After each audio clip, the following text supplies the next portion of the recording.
જગતનું તાત આજે અનેક વિટંબણાઓની વચ્ચે મારા તમારા અને આપણા ઘરમાં અનાજ ખૂટે નહીં તે માટે કાળઝાળ ગરમીમાં પોતાની હકની લડાઈ લડી રહ્યો છે। આ લડાઈ કોના માટે છે? તેના એક માટે? તો પછી આપણે એટલા સ્વાર્થી કેમ બની જઈએ?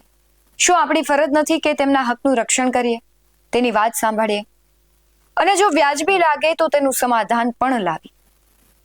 નેતાઓને માત્ર વોટ પૂરતો જ ખેડૂતો જોઈએ છે? સામાન્ય લોકોને અનાજ પૂરતો જ ખેડૂતો જોઈએ છે? તો તેના અસ્તિત્વ માટે લડશે કોણ? તેને એકલાને જ લડવાનું છે?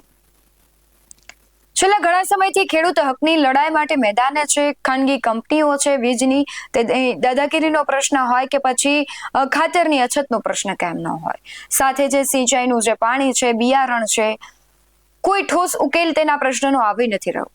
શા માટે? અન્યાય જગતનું પેટ ભરનાર સાથે જ થઈ રહ્યો છે। નમસ્કાર, ગુજરાત BS9 TV ન્યૂઝમાં આપની સાથે હું છું ભગવતી વિસાવડિયા। ચોમાસાની સિઝન માથે છે, જગતનો તાત વાવણીની તૈયારી કરી રહ્યો છે, ત્યારે દાહોદ જિલ્લાના ફતેપુરાથી તંત્રની ઘોર બેદરકારીના દ્રશ્યો સામે આવ્યા છે। એક તરફ સરકાર ખેડૂતોની આવક બમણી કરવાના દાવા કરે છે અને બીજી તરફ ચોમાસાની એક્ઝેક્ટ શરૂઆતમાં જ ગરીબ ખેડૂતોને સરકાર ખાતર અને બિયારણ માટે રજળપાટ કરવી પડતી હોય છે। જે સરકારી ખાતર છે, બિયારણ છે, તે મળી નથી રહ્યું, સ્ટોક છે, તેમ છતાં કેમ દેવામાં નથી આવતું? ફતેપુરામાં સરકારી ખાતર વિતરણમાં એવો તે કેવો છબરડો થયો કે સરકારી ડેપોને તાળા મારી દેવાયા? તમે જે દ્રશ્યો જોઈ રહ્યા છે એ દાહોદ જિલ્લાના ફતેપુરા તાલુકાના સરકારી ખાતર ડેપોના છે। જો વહેલી સવારથી જ ગરીબ ખેડૂતો પોતાના ઘરના તમામ કામ પડતા મૂકીને કાળઝાળ ગરમીમાં લાઈનો લગાવીને ઊભા છે। હેતુ માત્ર એટલું જ છે કે ચોમાસાની સિઝન બગડે નહીં અને સમયસર ખાતર મળી રહે। પરંતુ તંત્રની લાલિયાવાડી તો જુઓ કે ખેડૂતો જ્યારે ડેપો પર પહોંચ્યા ત્યારે ડેપો પર અલીગઢના તાળા લટકતા જોવા મળ્યા। નિયમ મુજબ ફતેપુરા ડેપો પર ગામ પ્રમાણે ખાતર વિતરણનો વારો નક્કી કરવામાં આવ્યો છે, જે અંતર્ગત મોટી રેલ પૂર્વ ગામનો વારો હતો। ગામના સેંકડો ખેડૂતો ભાડું ખર્ચીને આશા સાથે ડેપો પર આવ્યા હતા, પરંતુ વ્યવસ્થાના નામે મીંડું જોવા મળ્યું। ડેપો કેમ બંધ છે? ખાતરનો સ્ટોક ખાલી થઈ ગયો છે કે બાબુઓ એસી ઓફિસમાં ઊંઘી રહ્યા છે?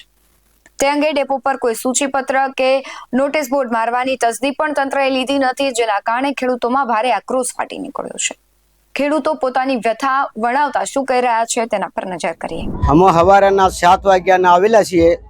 ખાતરનું કઈ વિતરણ થતું નથી અને 3 દિવસથી માણસો બધા જ પીડાઈ રહ્યા છે અને આ માણસો તડકાના, ગરમીના, તરસ્યા, ભૂખ્યા, કોઈ અધિકારી જવાબ નથી આપતા કે ભાઈ આજે ખાતર છે કે નહીં, કે ખાતર આવવાનું છે કે નથી આવવાનું, અમને કોઈ જવાબ આપતા નથી। અને આ લોકો કેટલાય 50 નહીં પણ 250 માણસો ઉભા રહેલા છે, કોઈ ઓફિસ અમને જવાબ દેવા આપતું નથી। અને ખાતર ખરેખર સમય અને દિવસ ફાળવેલા, દિવસ પ્રમાણે ખાતર વિતરણ થતું નથી। જેમને જેમ આવે તે વિતરણ થાય છે। કોઈ લોકો એમ કે મારું આ ગામ છે, પેલો કે મારે આ તારીખ છે, એ તારીખ પ્રમાણે કોઈની ખાતર વિતરણ થતું નથી। જે આગેવાની હોય કે ઓળખીતા હોય, ફોન સંપર્ક હોય, એમને ખાતર મળી જાય છે અને નથી સંપર્ક એ લોકોના ફોર્મ અહીં પડ્યા રહે છે અને ગરીબો ધક્કા ખાઈને આવા ડોહા 60 વર્ષના, 50 વર્ષના, 45 વર્ષના આવા ડોહા ઉભા રહેલા હે અને જવાને ખાતર લઈ જાય। આવા બનાવ બને ફતેપુરા તાલુકાની અંદર। હા સાહેબ, મારી ઉંમર આજે 85 વર્ષની ઉંમર થઈ છે અને સવારમાં 8 વાગ્યાથી ભૂષણ તરસ્યા આવીને અહીં ઊભેલા થઈ જાય તડકામાં, તે કોઈ આમાં સામે જોતો નથી કે ખાતર કે આ કે તે આ મળ્યું કે નથી મળ્યું, કે હાલવાનું કે તે હાલવાનો કોઈ જવાબ નથી મળતા અમને। અને આ કેટલા આખા 500-1000 માણસ ના માથે ઊભેલા છે રોડ ઉપર અને આ તડકામાં વગર પાણીએ ને એમ તો કોઈ અમને જોવાતો નથી ને કોઈ પાછું કરી શકતો નથી। હલો સાહેબ, મોટી રેલ ગામમાં, મોટી રેલ પૂર્વ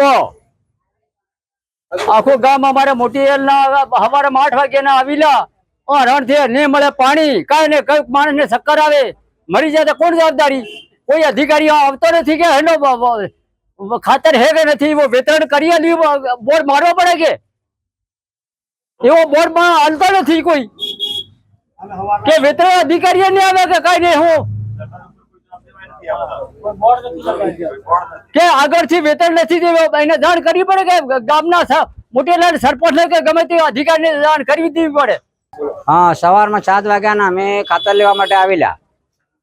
ખાતરનો આવ્યો કોઈ બોર્ડ મારલો નથી, કઈ કરેલું નથી. અમને શું ખબર કે ખાતર નથી કે હું છે ટસ્ટિક પડે, અમને પાણી મળતું નથી. બજારની અંદર શું કરવાનું?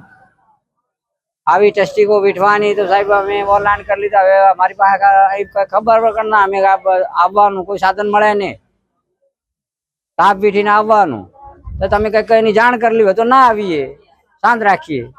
ખેડૂતોનો આક્રોશ સાફ દેખાઈ રહ્યો છે કે તંત્રની મનમાની હવે સાંખી લેવામાં નહીં આવે. એક તરફ ખાનગી બજારોમાં મોંઘા ભાવે ખાતર ખરીદવા ખેડૂત મજબૂર બન્યો છે, ત્યારે સરકારી ડેપોની આવી ગંભીર બેદરકારી સામે અનેક સવાલો થઈ રહ્યા છે. શું જવાબદાર અધિકારીઓ સામે પગલાં લેવાશે કે પછી દર વર્ષની જેમ આ વર્ષે પણ ગરીબ ખેડૂતો સરકારી લાલિયાવાડીનો ભોગ બનતા રહેશે? ખેડૂતોની જે દયનીય પરિસ્થિતિ છે તેને લઈને તમારું શું માનવું છે કમેન્ટમાં જરૂરથી જણાવજો. બાકી આવા જ વધુ અહેવાલો સાથે ફરી મળતા રહીશું. તમે અમારી યુટ્યુબ ચેનલને સબસ્ક્રાઇબ કરવાનું, અમને ફેસબુક અને ઇન્સ્ટાગ્રામ પર ફોલો કરવાનું ભૂલશો નહીં. બાકી અવનવી અપડેટ્સ મેળવવા માટે આપ જોતા રહો BS9 ન્યૂઝ. નમસ્કાર.